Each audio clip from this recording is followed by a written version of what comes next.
நிறுவனத்தை அனுப்புறேன் இந்தியா பூரா. உங்க குஜராத்துக்கு நான் முதல்ல அனுப்புறேன்.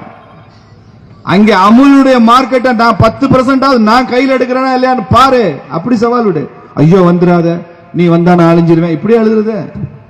பிசினஸ்ல என்னையா இருக்கு? நீ வா நான் வா, வியாபாரம் பண்ணுவோம், யார் ஜெயிக்கிறான்னு பார்ப்போம் இல்லையா? அப்படில பேசணும் ஒரு முதலமைச்சர். அப்பதானே ஆவின் பிராண்டுக்கு மரியாதை உருவாகும்.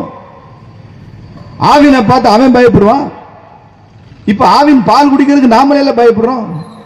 ஐயோ என்ன இருக்கும் தெரியலையே. அப்படிலாம் அமுலுக்கு அந்த பிரச்சனை இல்லையே. இப்படி எல்லாத்திலையுமே தன்னை தனித்துக் கொண்டு தமிழகத்தை தீவாக்கி கொண்டு சந்துக்குள்ள சிந்து பாடுகிற கட்சி திமுக. இந்த ஆட்சி தொடர்ந்து நீடிச்சா தமிழன் தனிமைப்பட்டு போவான். ஒட்டுமொத்த தேசமும் ஒரு திசை வழியில போகும், தமிழை மாத்திரம் தனியா ஒரு திசையில போயிட்டு இருப்பான். ஒரு ட்ரெயின்லங்க என்ஜினுக்கு பின்னால இருக்கிற 10-20 கம்பார்ட்மெண்ட் ஒரு டைரக்ஷன்ல போனா ஒரே ஒரு கம்பார்ட்மெண்ட் மட்டும் கட் பண்ணிட்டு அது ஒரு தனி ட்ராக்ல போயிட்டு இருந்தா எங்க போய் நிக்கும்? ஆக்சிடென்ட் ஆகி முட்டி கீழே தான் விழும். மெயின் ஸ்ட்ரீம்ல போகணும்ல. 3 மொழியை தமிழை கத்துக்க முடியாதா? 3வது மொழிய கல்வியில ரொம்ப பின்தங்கிய ஒரு பீகார் மாணவன் நான் 3வது மொழி கத்துக்கிறேன்னு சொல்றான். தமிழ்நாட்டு ஐயோ எங்கள் மாணவனுக்கு சும்மா கத்துக்க முடியாதுன்னு பேசினா அப்ப நீ பீகாரை பத்தி குறைச்சு பேசுறதுக்கு என்ன அதிகாரம் இருக்கு உனக்கு? பீகார்ல, ஊபியில, பெங்கால்ல, ஒரிசால அவெல்லாம் ரெடியா இருக்கான் 3வது ஒரு மொழியை கத்துக்கிறேன், தமிழ் இருந்தாலும் கத்துக்கிறேன்றான். நீ எதையும் கத்துக்க தயாரில்ல. மும்மொழி வந்து அழிச்சிடும். நான் சொன்னதுதான், 3வது மொழி வந்தா தமிழ் அழியும் என்பதல்ல, திமுக அழிஞ்சிரும்ன்றதுனாலதான் வேணும். அதனால இதெல்லாம் அனுமதிக்க முடியாது. நாம ரொம்ப தெளிவா சொல்லியிருக்கிறோம். தேசிய கல்விக் கொள்கை என்பது இந்த தேசத்திற்கு நலன் கொடுக்கக்கூடியது. 2வது மொழி மாத்திரமே தேசிய கல்விக் கொள்கை இல்லைங்க. நேஷனல் எஜுகேஷன் பாலிசி டவுன்லோட் பண்ணி பாருங்க. 500-600 பக்கம் இருக்கு, பெரிய டாக்குமெண்ட். அதுல மொழியை பத்தி ஒரு பக்கம் வருது. 500 பக்கத்துல ஒரு பக்கம் தான் மொழியை பத்தி வருது. மிச்சம் 499 பக்கம் என்ன இருக்கு தெரியுமா? பள்ளிக்கூடங்கள் எப்படி இருக்கணும், வகுப்பறைகள் எப்படி இருக்கணும், சர்வதேச தரத்தில் எப்படி கிளாஸ் ரூம் இருக்கணும், மலைவாழ் மக்களுக்கு எப்படி கல்வியை கொண்டு போகணும், எப்படி இடையில இடைநிற்றல் இல்லாமல் மாணவர்களை அடுத்தடுத்து கொண்டு போகணும், 4 வருஷமாக பாடத்திட்டம் இருக்கணும், பட்டப்படிப்பு என்பது 4 வருஷமா இருக்கணும். முன்னால எல்லாம் ஃபர்ஸ்ட் இயர் படிச்சுட்டு ஒரு இன்ஜினியரிங் ஸ்டூடெண்ட் இருக்கான், 3 வருஷம் படிச்சுட்டான், 4வது வருஷம் படிக்க முடியல. ஏதோ ஒரு காரணம், குடும்பத்தில் வறுமை அல்லது அப்பா இறந்துட்டாரு, ஏதோ ஒரு பிரச்சனை, படிப்பை நிறுத்திடுறான். இப்ப அவனுடைய குவாலிபிகேஷன் என்னங்க? வெறும் +2 தானே. 3 வருஷம் இன்ஜினியரிங் படிச்சாலும் வெறும் +2 தானே அவனுடைய குவாலிபிகேஷன். மோடி சொல்றாரு 4 வருஷ படிப்புல 3 வருஷம் படிச்சுட்டானா அவனுக்கு பேச்சுலர் ஆஃப் இன்ஜினியரிங் கொடுக்கறதுக்கு பதிலா டிப்ளமோ இன் இன்ஜினியரிங் கொடுத்து அவனை அனுப்பு அப்படிங்கிறார் நரேந்திர மோடி. 3 வருஷம் படிச்சிருக்கான்ல, அவன் படிப்பை வீணாக்காத. ஏதோ ஒரு காரணம் அவனால படிக்க முடியல. 2 வருஷம் படிச்சுட்டான், சர்டிபிகேட் கோர்ஸ் கொடுத்து அனுப்பு. அவன் 2 வருஷம் படிச்ச படிப்பை வீணாக்காத. அவனுக்கு என்ன பிரச்சனையோ இந்த சர்டிபிகேட்டை வச்சு அவன் எந்த வேலைக்கு போகணுமோ போய்க்குவான். ஒரே பகுதியில் பள்ளிக்கூடங்கள் இருந்தால் வசதியான பள்ளிக்கூடத்தினுடைய நூலகத்தை, அந்த ஆய்வகத்தை, லேபரட்டரிய வசதி இல்லாத பள்ளிக்கூட மாணவர்களும் பயன்படுத்திக் கொள்ளலாம். தேசிய கல்விக் கொள்கையில் இருக்கு. ஆசிரியர்களுக்கான பயிற்சி, திறன் வளர்ப்பு பயிற்சி, மொழிகளுக்கான பயிற்சி, உலக தரத்தில் நீங்கள் ஆங்கிலம் பேசுவதற்கான பயிற்சி, தாய்மொழியில 5ஆம் வகுப்பு வரை தாய்மொழியில படிப்பதற்கான பயிற்சி எவ்வளவு இருக்கு. போற போக்குல எனக்கு இதெல்லாம் வேண்டாம், நான் தேசிய கல்விக் கொள்கையை ஏத்துக்க மாட்டேன்னு சொன்னா தமிழ்நாட்டிற்கு துரோகம் செய்கிறீர்கள் மிஸ்டர் ஸ்டாலின். தமிழ்நாட்டுக்கு துரோகம் பண்றீங்க. இந்த துரோகத்தை வரலாறு மன்னிக்காது.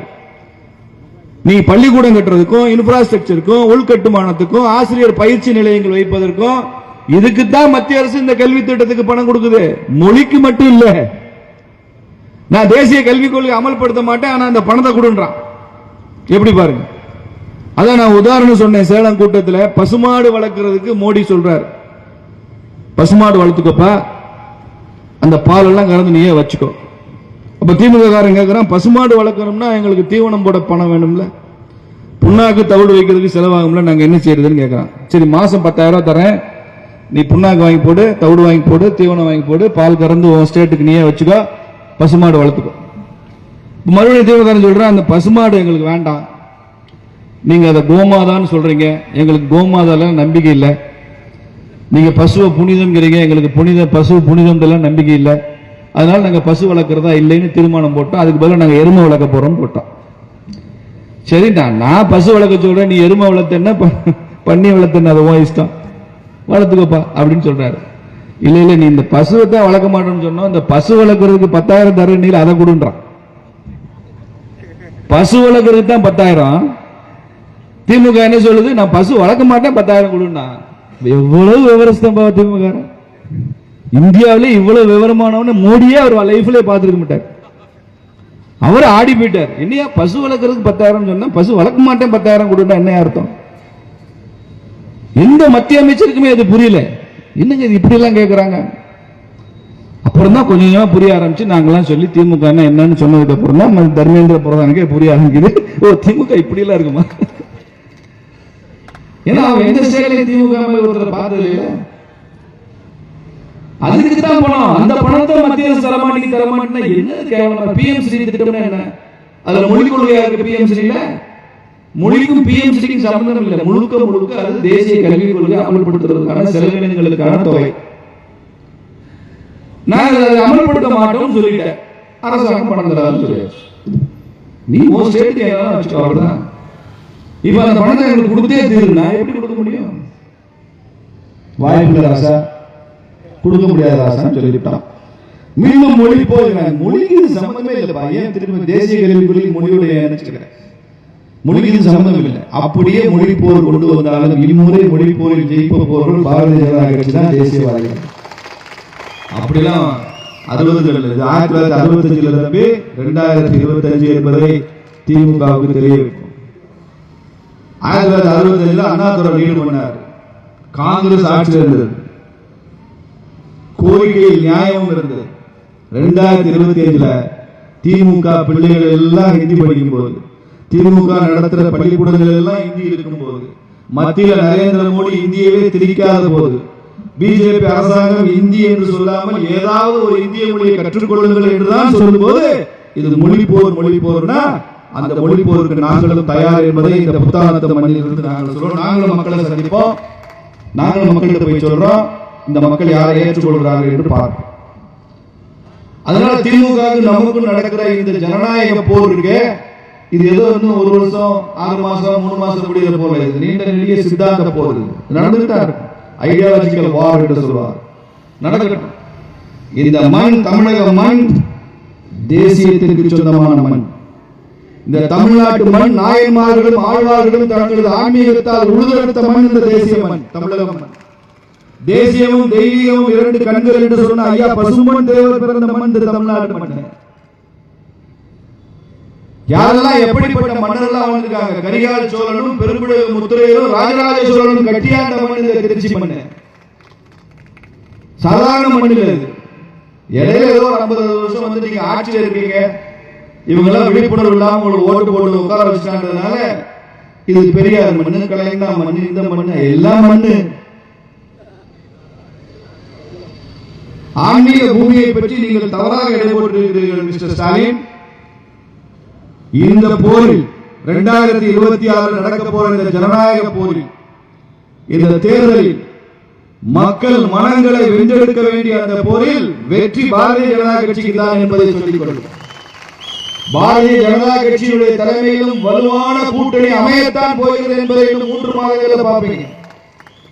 அமித்ஷா ஏதோ ஒரு கட்டிட பிஜேபி ஆபீஸ் திறக்க வரல, நாளைக்கு கோயம்புத்தூருக்கு திமுக ஆட்சியின் அஸ்திவாரத்தை கலட்டுவதற்கு வந்திருக்காரு. பிஜேபி ஆபீஸ் திறக்க வரலைங்க, ஆபீஸ 3 விழா நடத்துவதற்கான பிள்ளையார் சொல்லி போட போறதா வந்திருக்காரு அமித்ஷா. அதுதான் இன்னும் ஒரே வருஷம் தான் இருக்கு. இன்னும் 1 வருஷத்துல உங்கள் ஆட்சியின் நாட்கள் எண்ணப்படுகின்றன.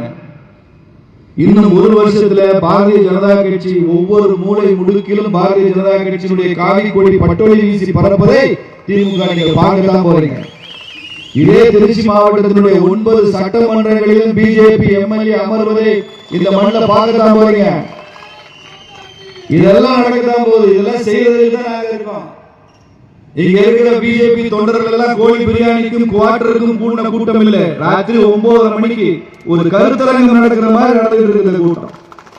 ஒருத்தர் எந்திரிச்சு போல, எதற்கு மஞ்சாத ஒரு கூட்டம். இந்த கூட்டம் என் வாழ்நாளில் என் கண் முன்னால் பாரதிய ஜனதா கட்சியை ஒரு அங்குலமாவது உயர்த்தி விட்டு தான் போவேன் நினைச்சு தீர்மானிச்சிருக்கிற கூட்டம் கூட்டம். இதற்கு முன்னால் அவங்க 500 ரூபாய் 200 ரூபாய் 1000 ரூபாய் எடுக்கூடாது. எத்தனை நாளைக்கு கொடுப்பா? 500 ரூபாய் 1000 ரூபாய் எத்தனை வருஷத்துக்கு கொடுப்பேன்? எத்தனை பேருக்கு கொடுப்பேன்? அதெல்லாம் எடுக்கூடாது. புதிய எழுச்சி தமிழகத்தில் உருவாகி கொண்டிருக்கிறது. புதிய விழிப்புணர்வு தமிழகத்தில் உருவாகி கொண்டிருக்கிறது. அதற்கு சாட்சியாகத்தான் இந்த புத்தானத்தம் கூட்டம் நமக்கு அற்புதமாக அமைந்திருக்கிறது. இதற்கு உழைத்த உங்கள் ஒவ்வொருவருக்கும் எனது பாராட்டுகளை நன்றியை தெரிவித்துக் கொள்கிறேன். மேடையிலே